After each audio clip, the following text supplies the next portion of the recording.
caawa saylo wadogsoonay 18 May waa maalintii qarannimadeena 30 sanadood baynu soo jiray dadkii ka soo hawl galay wixii dhintay Ilaahay u naxariisto waxa nool waynu ugu mahadnaqaynaa Ilaahay ka sokow Ilaahay baynu u mahadnaqaynaa wada jir iyo walaalnimo la inaga doonayaa inaynu wadankeena ku ilaashano Allah inoo siiyado barwaaqooyinka iyo nabadda taas waa inta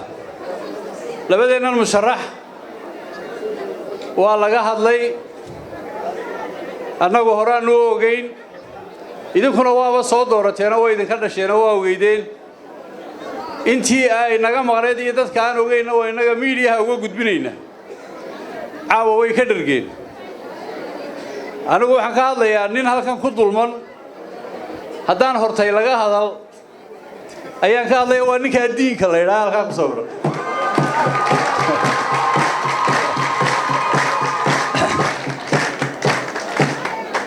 diinka waxyaabo badan baa u gaar ah oo uu kaga duwan yahay xayawaanka kale xildhibaanadeena ay iska matelaan ta ugu horeysa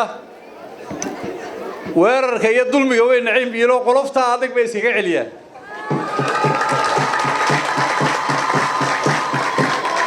waxa maqashay diinku hadduu doog cuno cawska kuma cuno jiilaalkii afku dooga ku cunay jiilaalkii kuma cuno cawska sabab cilmiyeysan baa jirta cawska ma waa arkay doogun buu arkaa midabka kaliya oo arkaa diinku cilmiyan waa akhtarka musharaxiinteenu barwaaqo iyo cadaalad waxaan ahayn iyo sinaan arki maayaan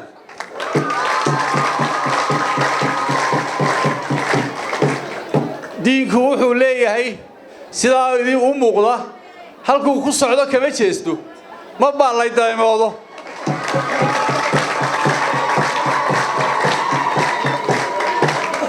speedkiisu siduu doono ha ahaado hadduu doono waa u dheereeyaa hadduu doono waa iska sayaro laabtaa laakiin halkuu ku socdo kama halmaamo waan u gaadhaa intaaba musharaxiinteena way iska matelaan halkay ku socdaan way garanayaan xaqa iyo matalaadda idin matelayaan way garanayaan halkay ka yimaadeen way garanayaan ummadda waxay u baahan tahay way garanayaan insha Allah sidaa ugu soo baxdeen dardaaranka kaliya raaca waxa weeye maalinta codka waa maalinta cabadan waa maalinta cabadan waa 12 saacadood oo kaliya dadku dana iyo duruufo iyo wax walba waa leeyihiin maalinta ayaanay cidina naga hadhin ha loo dul qaato codka ha lagu hubsado guushu intaas ay loogu jirtaa wassalaamu calaykum waraxmatullaahi wabarakaatuh